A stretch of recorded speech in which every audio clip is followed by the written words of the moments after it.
What's up, beautiful people? Today was a better day. We didn't get any nosy neighbors. Well, there's always nosy neighbors, let's be clear. But they didn't approach my house. I have this alarm system where I can talk to people. So I don't know. I might be using that. My husband was out earlier this morning. I was stop lingering, and I scared the crap out of him, and it was perfect. So I'm feeling like I'm going to develop this perfect robotic voice, and I'm going to be like, please do not approach the boundary line. I know I have to come up with something catchy to say because I'm always watching them watching me. You know what I'm saying? I had someone come over today and change my mailbox key because we couldn't get in the mailbox, and you need to change those keys anyway. And of course, it was this. I won't call her Karen because she didn't do nothing, but she was standing out there a long time watching that dude, and I just want to be like, go in your house. I know I could be obnoxious, but I'm not. The good thing is none of them came today. It was quiet. So I think maybe, let's pray they get in the picture. It's going to take time because this is how it is, unfortunately. Some of these people literally have no lives, which is wild because life is so busy and so everything. Other than that, my son and I went to the gym today. He asked me to go. Even though he has a car, he still likes me to chauffeur him around because he works and he was too tired to drive. And I said, why not? Because not that I'm not too tired to drive, but it's my way of spending time with my boy. And so we went to the gym, we got some Chipotle, and yeah, it was a nice, quiet night. So that was cool. Other than that was it. Let me get into the news. I got a lot of story times tonight, some crazy ones. So, yeah. So this little girl, she was an influencer, Little Tay. She died today, and a lot of conspiracies are rolling around. There's so many of them, but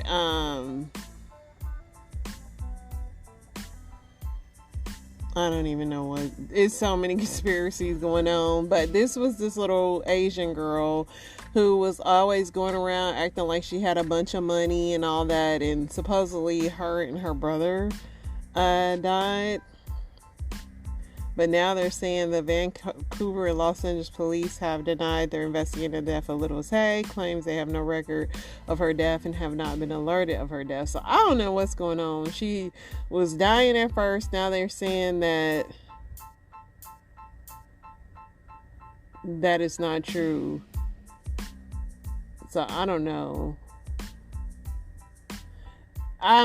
This is, these people do so many publicity stunts, but I guess even TMZ deleted the article saying she died. So, I don't know, it's weird. But yeah, it was this little girl that had a lot of money and she was posing with it. And then come to find out it was really her mom, who was a real estate agent, who was letting her come over and shoot in people's mansions and be in their cars. And yeah, but I don't know. Don't really care enough, but I'm saying not that she's dead, but I think she's alive now, which wouldn't be shocking because they're always pulling some kind of publicity stunts. It's not shocking. Why is Hulu trending? This happens to be an app I use.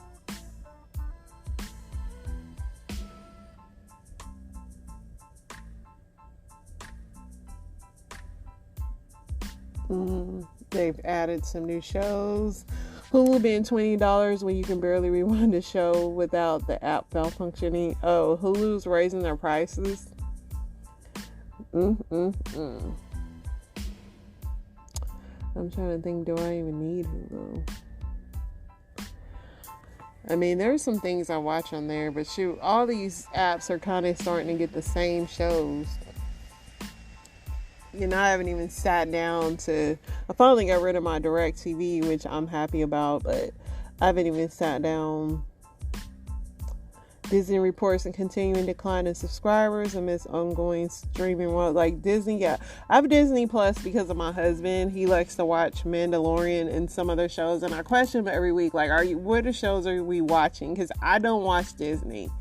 We tried this weekend to find something for me to watch on there. There's nothing for me to watch on there, like, but reruns and stuff he's already seen. And then a lot of times he'll be watching TV with something that's on Disney with commercials, and I'm like, why am I paying for Disney Plus again? But I don't know. That's me. I'm cheap. I'm gonna always look at weight. I think yesterday, for the first time, I didn't spend any money, and I was very happy with myself. I was like, I didn't spend any money today, and it was a glorious day, because let me tell you, when you're moving, money just be going. Money just be going. I definitely spent money today, though.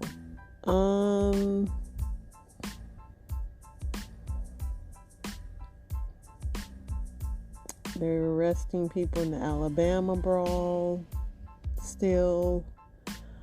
As far as news that goes, though, it's kind of a slow news day. I guess that's a good thing, right? I do have like a lot of story times that I want to play, but we'll read some Reddit right quick, and then we'll just hop into the story times. Because it was a crazy story, y'all.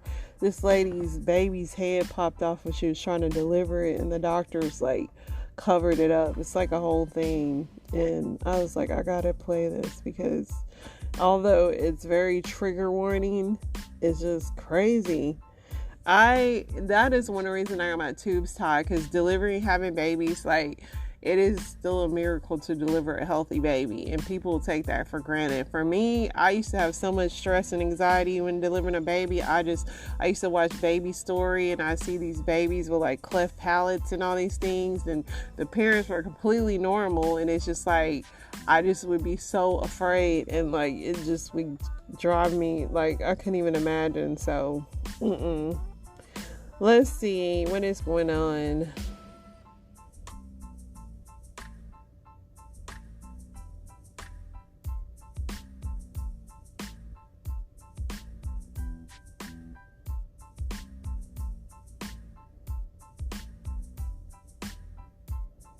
What would you do if you were catcalled?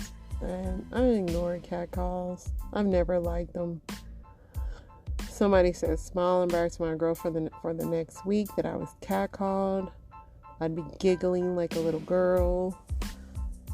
I've been catcalled or running shirtless, and I appreciate it. Men like to be catcalled. I feel like I've never met one man that didn't like to be catcalled. Maybe because it doesn't happen obviously all the time, but men, how seriously do you take dating a woman older than you?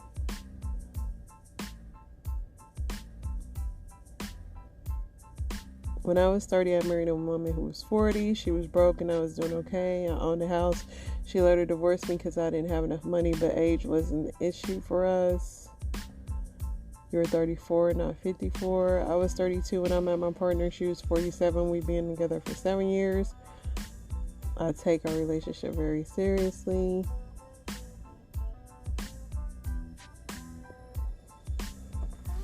Yeah, I mean, age is your perception. I personally don't like to date people too much younger than me or too much older than me.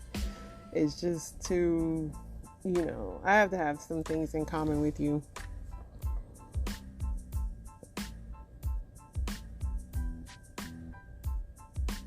So I was wondering, do any of you get a blocked nose during BJ's? Yes, I used to think it was because of my allergies, but that hasn't gone on like 2 years now, and it happens to me. My nose gets really runny during and afterwards. What the heck? Maybe because of how you breathe. Like, this is a whole session on how this I do when I choke and I get mucus buildup. Y'all going to town on these things. It's affecting y'all sinuses. Another reason why we should not do this.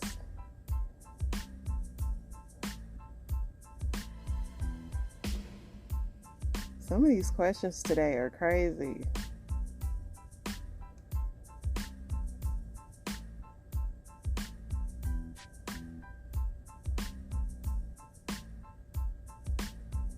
Any other women have that have this thing after orgasm?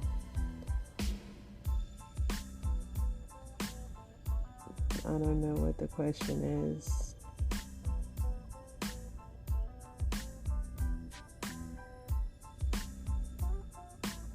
Oh, shaking after orgasm. You guys are convulsing. Y'all got some issues.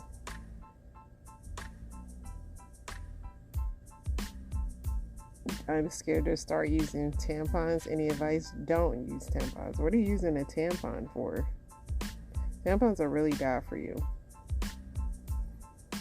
They need to bring out just being able to stay home from work and just bleeding out in peace. That's what I would vote. I would vote for that. Let's get into these story times. What a segue.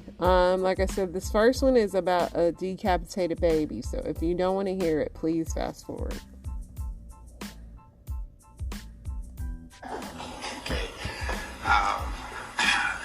On July the 9th, 2023, just a few weeks ago, Jessica and Travion, they were excited. She was 37 weeks pregnant at that time, and they were really, really looking forward to the delivery of their firstborn child. Her water broke at about 10 o'clock in the morning on the 9th. Appropriately, she went over to labor and delivery over the Southern Regional. They admitted her and put her on an IV and gave her some medicine to basically progress the delivery. She labored for about 10 hours, and then probably around about 8:40 in the evening, she was fully dilated and told her to start pushing. Well, during the course of the pushing, the baby stopped descending. There's something called a shoulder dystocia, fancy word for saying that the baby's shoulders could not fit through the pelvic girdle. It got stuck by the bone there in the pelvic girdle. That was recognized, and what wound up happening after that is just brutal. Dr. St. Julian came in, and she, in the process of trying to deliver this baby, pulled on the baby's head and neck so hard and manipulated them so hard that the bones in the baby's skull, face, and neck were broken. When Dr. St. Julian finally took Miss Ross to the operating room for a C-section, a cesarean section, where they cut the belly and deliver the baby through the abdomen, when the womb was open, the feet came out, the body came out, and there was no head. The head was stuck in the vagina, and the head subsequently was delivered vaginally. The baby had been decapitated. Dr. St. Julian was grossly negligent for applying ridiculously excessive force on the baby's head and neck. Dr. St. Julian and the nurses at Southern Regional Medical Center, they were grossly negligent for not getting the help of the on-site in-hospital OB in a timely manner. They have a hospitalist obstetrician who's there on site. And when doctors have problems with delivery, the first thing you do is call them and you get help. You get another perspective, another angle. This was not done in a timely manner, negligently. And then also, the nurses at Southern Regional Medical Center were grossly negligent for failing to advocate and insist in other capacities that Ms. Ross got a C-section quicker, sooner, in a more timely manner. So those are the allegations that we claim in this suit. We just filed it. We're going to be very, very aggressive with the discovery. We're going to put all of these people who were in the room under oath and find out what they have to say specifically about what happened that tragic evening. That is the essence of our suit. That's the essence of the press conference, and we're going to open things up for question right now. Have you spoken with the hospital? I mean, why do you think they tried to cover this up? Yeah, we cannot speculate about what the motivations were for the lack of candor, the lack of disclosure, the misrepresentation, and the fraud. We will find out because we're going to put everybody under oath, and they're going to swear, and they're going to tell us what they were thinking. We don't know. How long did it take Jessica and you're going to learn what happened to her child? Attorney Lynch, if you would. Let's deal with the fraud and cover-up. The family went in on the 9th for the delivery of the child. They were not notified of what actually happened until the 13th, a few days later. And that was from the medical examiner? No, that was from the funeral home. Yes. Can you also speak to the fact that they were not allowed to hold their child? Yes, they were not allowed to hold their child. The hospital basically said, hey, well, we can't let you hold the child. We can, and my understanding is that they, at one time, did not want them to see the child. But what they did, the hospital wrapped the child up very tightly so that they could not see what actually happened, and they were able to see the child behind the glass. And let me be more specific. In an attempt to basically misrepresent and miscommunicate to the family, when they wrapped this baby up tightly, they propped the baby's head up on top of the blanket to make it appear as though the head was actually attached when it wasn't. So they actually saw the baby on the day of the delivery? The day of the delivery is my understanding that same day. So when I say same day, kind of went from the 9th into the 10th. So the stat C-section was called at about close to midnight. The surgery was over at 3 in the morning. The first conversation that Dr. St. Julian had with the couple was at about 5 in the morning, and that's when there was not total candor and disclosure at that time. The records reflect that Dr. St. Julian came in the next day and the next day after with the intention of actually telling the couple the truth. The couple reasonably didn't want to talk to her at that time, and finally, a day after she was discharged, there was a meeting that occurred 4 days after delivery where Dr. St. Julian came clean. Just for clarity purposes, can you kind of go through the timeline of when the birth happened or the C-section, Sure. when they learned their baby did not make it, and then when they learned Okay. And all of this is in the complaint and in the facts, but And can you step closer to the... yeah, all of this is in the complaint and it's in the facts, but the water broke at about 10 in the morning. They were admitted into the hospital at L&D at about 10 in the morning, 10, 11 in the morning. The labor continued at about 8:40 in the evening. That's when she was fully dilated and she started pushing. All of the shoulder dystocia and the failure to descend occurred from 8:40 until about midnight. At about 11:49 p.m., after Dr. St. Julian had been manipulating the head and the neck and the like, trying to get this baby delivered, that's when she finally called for the stat C-section. And they took Miss Ross from the labor delivery suite, which is a separate room.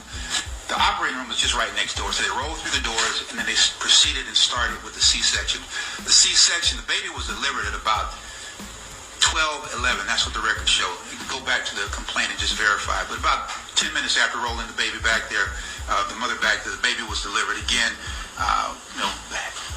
Half of the baby first, and then the head a couple seconds after that. And then at 5 in the morning, after the surgery was over at 3 in the morning. At 5 in the morning, that's when Dr. St. Julian came in and gave them the misinformation. Did your clients raise concerns during the delivery about how things were going, and did they feel like they were ignored because of their race? The answer is, in fact, yes. There's going to be more evidence developed in this, but my clients asked for a C-section much sooner than it was ever delivered, while the baby was viable. And I don't know if Jessica or Trayvon are willing to talk about what the emotional impact has been like. I can tell you, we've asked them to do that. They've declined at this point. It's just too overwhelming for them. I mean, that was the plan as of yesterday, but when they were sitting in the conference room, they looked at y'all and said, we just can't do it. Sorry, one more question. Did they feel like insurance or lack of insurance was playing into this at all, and the decision not to go for a C-section sooner? No. All right. My law partner, Keith Lindsay, just has conclusionary remarks. Thank you, Ron. Hey, thank all of you for coming and attending this most important story. Yeah, that was crazy, y'all. I couldn't even imagine. I mean, I definitely want to follow up on this. And I almost hate stories like this because I never get to see the part 2s or the conclusions. But I'm definitely going to be following up on this because that's just wild. You're not gonna beat my... So this is a prank. So finally something funny. I searched high and low to find y'all stuff funny, and I think I finally did. So this is Nephew Tommy on Steve Harvey's morning show, and this white guy, he's pranking this white guy into thinking that his wife cheated on him with a black guy. I'm your wife's baby's daddy. And I don't want this to sound rude, and I don't want this to sound wrong. You said baby daddy. Are you black? Yeah, I am. Fucking black, and my wife is gonna have a fucking black baby? Well, yeah, your wife is gonna have a black baby, but what I want you to know is I'm not paying no damn child support. That's what I'm not. You're fucking worried about child support, and my wife is fucking having some other black dude's kid? Are you fucking crazy? No, I'm not. Are you out of your mind? No, I'm not out of my mind. I'm just saying I didn't lay down and conceive a child with your wife, so I'm making sure I'm not going to be paying no damn child support. Man, I'm not even worried about the fucking child support. I'll pay the fucking child support. Your wife is having... going to have a black baby. I can't believe that. Oh, this is unbelievable. It's unfucking believable. And I can't believe you didn't fucking call my fucking house. What? And give me this fucking news. The doctor should give me this fucking news. Well, don't you want it? It doesn't matter who gives you the news as long as you get the news. Now, what I want you to do is this. Please don't be giving the baby no white names and stuff. White fucking names. I can't believe you're so. This is incredible. This is fucking incredible. Oh my gosh. Oh, calling me on fucking Sunday, giving me. I'm ready to go fucking beat somebody's ass right now. This is fucking crazy. This is crazy. Okay, this is no reason to be violent, sir. You see what I'm saying? This already no reason to be violent. You're worried about me about paying child support and talking about your seed and your baby's daddy and all this shit. Oh man, this is bringing the best out of me. I can promise you. Unfucking believable, man. Let me ask you something, sir. Do you think you may need anger management? I mean, you're not gonna. You're not gonna beat my child, are you? Oh man. You know how to push man's buttons. I can promise you, man. That's fucking crazy. No, you're not gonna beat my child, are you? Oh man. You know how to push man's buttons. I can promise you, man. That's fucking crazy. No, I ain't gonna fucking beat nobody's baby. You're fucking crazy. You're I don't want you being violent to me and your wife's baby. Oh, spin this thing around, huh? Man, where the fuck do you live, man? Who the fuck is this? Okay. Who the fuck is this? Because oh man, this is fucking crazy. Well, here's what I'm gonna ask you. Do you think you might want to be the godfather to the child? to my own kid? No, well, I guess it wouldn't be my kid. It's not your kid. It's me and your wife's child. God damn you, don't you fucking say that, you fucking crazy bastard. Don't you fucking say that. Don't you fucking say that. That drives me fucking nuts even thinking about something like that. Don't you talk about something like that. But it's me and your wife's child. No, it ain't you and my wife. It was a fucking mistake, so don't you even fucking talk like that, you fucking crazy bastard. I'll fucking tear a hole in your head. Don't you talk like that. Okay, you're gonna tear a hole in whose head? In your head, you crazy bastard. See that? This is the kind of thing I don't want my child around. This type of talk, this type of violence. So you white folks get mad and want to kill everybody in the room. Once you kill who you mad at, why do y'all do that? God damn you! God damn you! He wanted to say the N-word so bad. My thing is, do you really think your wife is out here hoeing like that you believe in this story? Like, he just off the bat was like believing this story. His wife must be into some stuff. Up to this point, Stephanie was doing... Okay. Hold on. So I gotta find the part 1 to this. Okay. I was doing research to do a deep dive on Hugh Hefner, but I came across this story of Playmate Stephanie Adams and how she supposedly pushed her 7-year-old son out of a 25-story window and then jumped behind him. Or did she? Let's start from the beginning. So Stephanie comes from an abusive home. When her mother would be angry while she was pregnant with Stephanie, she would punch her stomach to try to get Stephanie's dad to do whatever it was that she wanted. She was very manipulative and not a good person. Once Stephanie's aunts saw the way that Stephanie was being treated, they were not okay with it, and they decided to take Stephanie into their home and raise her. After she gets to her aunt's house, she has a pretty healthy, normal childhood. She does normal kid things. And her aunts, one was a runway model and one was a print model, noticed from a very early age that Stephanie had a natural talent and was very photogenic. Once Stephanie turns 16, her aunts enroll her in charm school while she's going to regular school because they know that she needs to pursue this natural talent that she has of modeling. So by the time that she's 18, she is in college pursuing a business degree. She also has model management, and they've gotten her a few gigs, but nothing too crazy, so she switches to a bigger agency. And that agency was Elite Models, ran by John Casablanca. She then successfully graduates from her charm school and graduates with her business degree. Now that Stephanie isn't as busy with school, she has more time to focus on her modeling, and she's booked for this international photo shoot. And this picture gets into the hands of Hugh Hefner. Hugh felt she was different than everything that they had at the time, and that they needed her on a centerfold, and they sent her an invitation, which at first she declined. So she gets some really cool gigs, like working with Venus Magazine and 17 Magazine, and she decided, Playboy would really change my career. She said it was every bad girl's dream and every good girl's fantasy. And in 1992, she becomes Miss November. And interestingly enough, she was dating John Casablanca, who was running the agency that she was signed under, and he was in part of her centerfold. This really helped her career. She had a cameo on David Letterman's top 10 list, and she was doing very well. And also, her relationship with John Casablanca also ended at this time. She also started seeing an investment banker. They got married, and they got divorced twice as fast as they got together. And in 1999, she started to have this obsession with magic, spirituality, and genealogy. She even opened a business called Illuminati and a nonprofit faith organization called Illumination. She believed she was a sorceress and an archangel. And around this time, she also came out as lesbian, making her the first playmate to do so, and she was very active in the community and advocating. Okay, go to the next part. Mind you, this is a black playmate on top of that, which I thought was interesting, because I never seen Hugh Hefner have that many black playmates. Let them in. Up to this point, Stephanie was doing really well. Her modeling career was great, her relationship with Playboy was great, and everything was just going in her favor. And then in 2006, she gets in a normal cab ride to go back to her apartment, and things quickly took a turn. The cab driver started yelling at her and saying really inappropriate things, called 911 and said that her fangs were out and that they needed to come.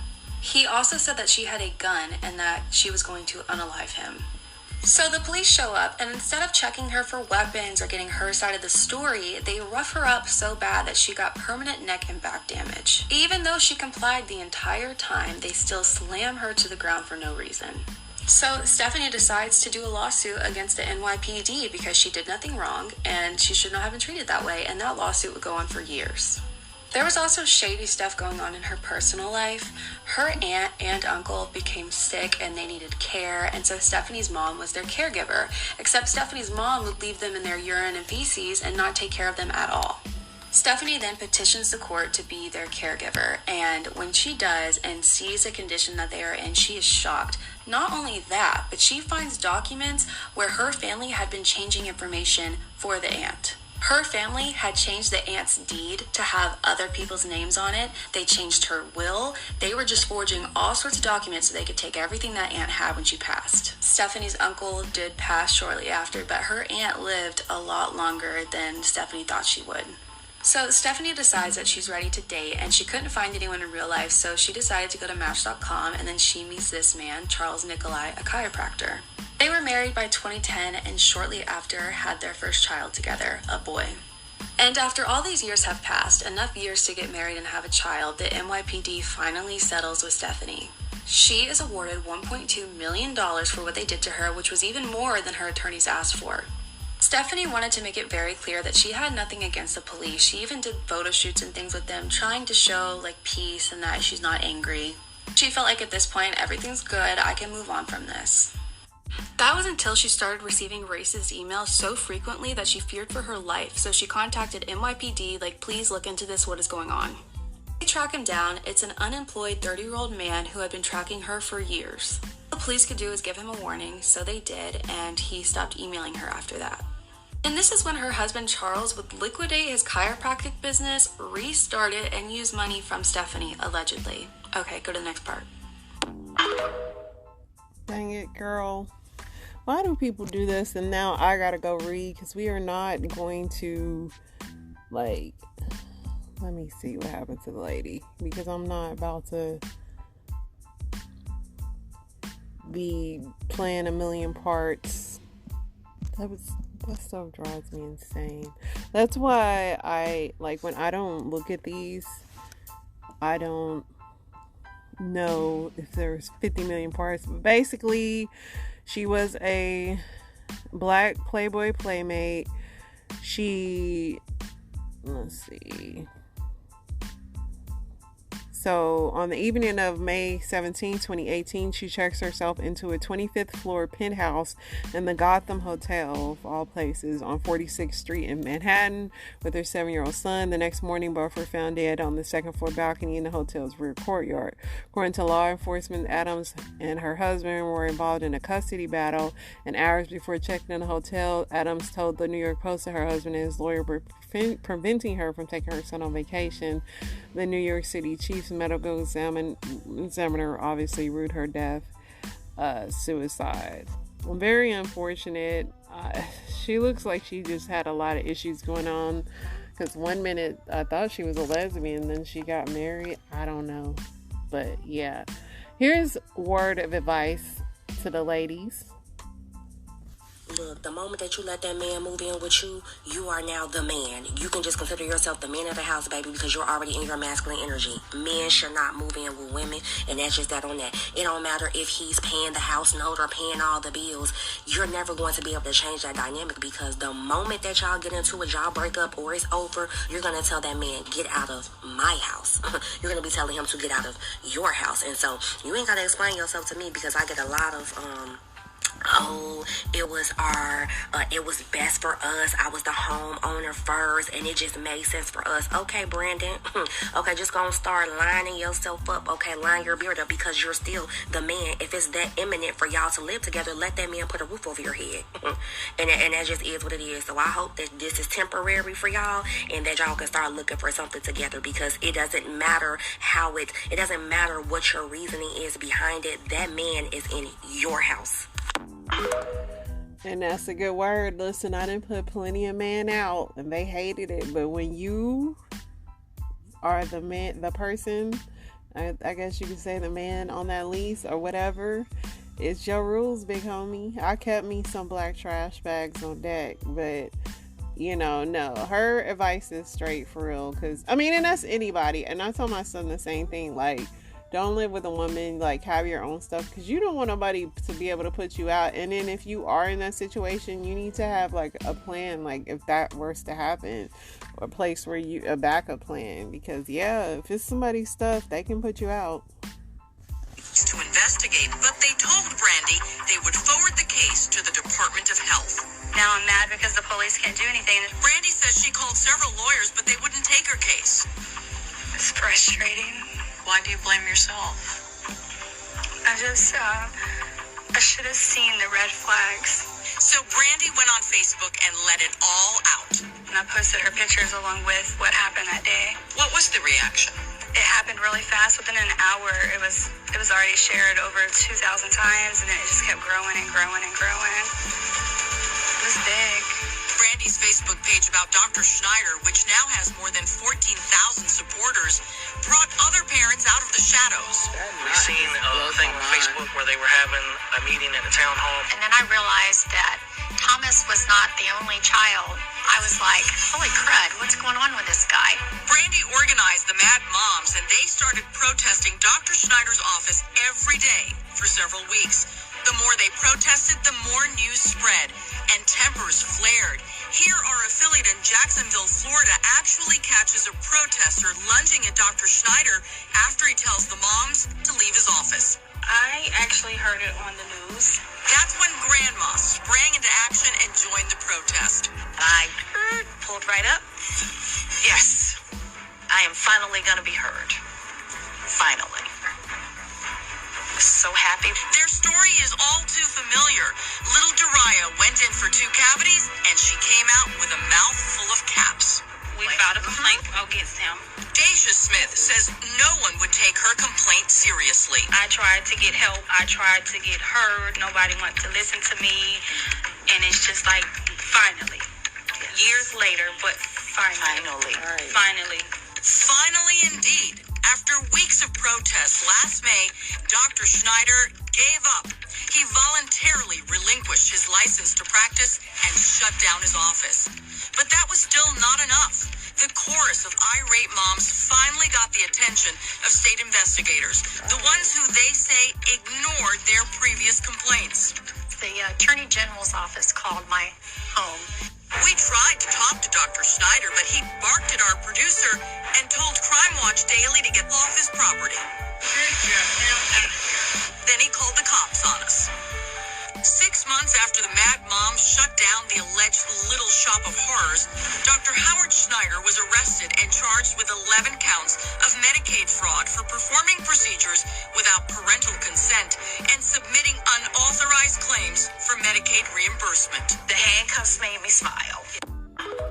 Listen, that's why I don't even like Dennis, but that's crazy. He was in there pulling kids' teeth. He was doing crazy, like,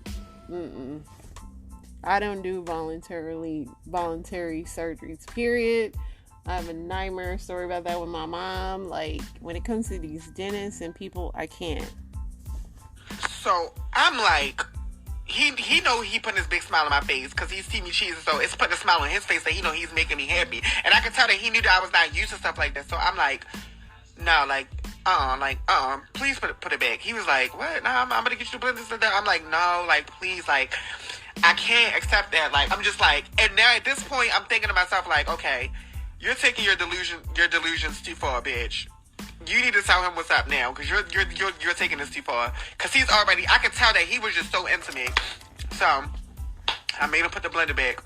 Yo, as soon as we leaves out, he was like, you want to go get some margaritas? I'm like, no, like, I look a mess. Like, I had a hat on, like, like, I ain't going out like this and that and third.